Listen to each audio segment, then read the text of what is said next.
Most people have heard of or know somebody that is colorblind, but they don't know much about it. Colorblindness, which is the inability or decreased ability to see colors, is hereditary. Color blindness can be broken down into two categories, total and partial colorblindness. If you are colorblind, there are several restrictions to the career path you should choose. Color blindness is genetic, but sometimes it can be caused from certain diseases, from aging, or from certain medications.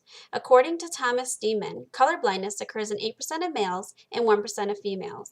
The colorblind gene is carried by their mother and has a 50% chance of being passed down to her children. A mother carrying the colorblind gene has a 50% chance of having a son that is colorblind and a 50% chance of passing the gene on to her daughter to become a carrier. I am a carrier of the colorblind gene. I have a 6-year-old son who is colorblind, and I have a 2-year-old son who has a 50% chance of being colorblind. My daughter cannot be colorblind, but she does have a 50% chance of carrying the gene.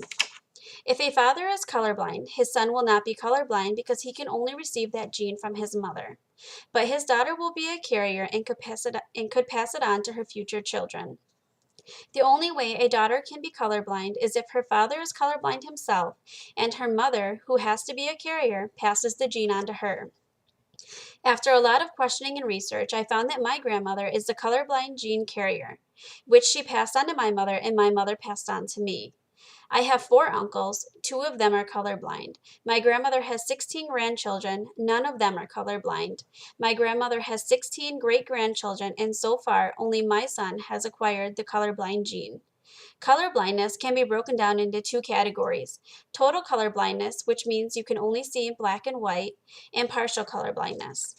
If you are partially colorblind, you fall into two categories, red and green or blue and yellow colorblind.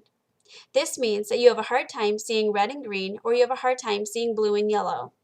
According to the Colorblind Awareness website, red and green colorblindness is the most common form. If you are red and green colorblind, this does not mean that you mix up red and green. It means that you mix up your colors that have red and green as part of the whole color. A whole color is a color that is made up from the primary colors, which are red, blue, and yellow. For example, my son is red and green colorblind. If I was to put a blue and a purple marker in front of him, he would not be able to tell the difference in the colors. He would tell me that they were both blue markers. This is because purple is made up from the colors red and blue. My son cannot see the red element in the color purple, so therefore the marker looks to be blue.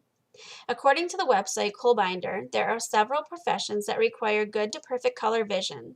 Those jobs include an airline pilot, air traffic controller, a police officer, a train driver, some ranks in the armed forces, and electrical work. Pursuing a career in these fields would not be ideal for a person that is colorblind. Being colorblind is a minor disability, but it does have a small advantage.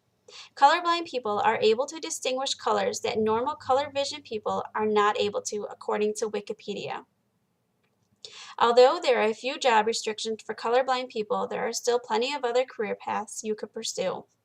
In a world where everything seems to be the same, I think that my son has the advantage. He's able to see the world differently. Everybody else sees the tree in front of them as being green, something that they take for granted. My son looks at that tree in his own way and in his own colors.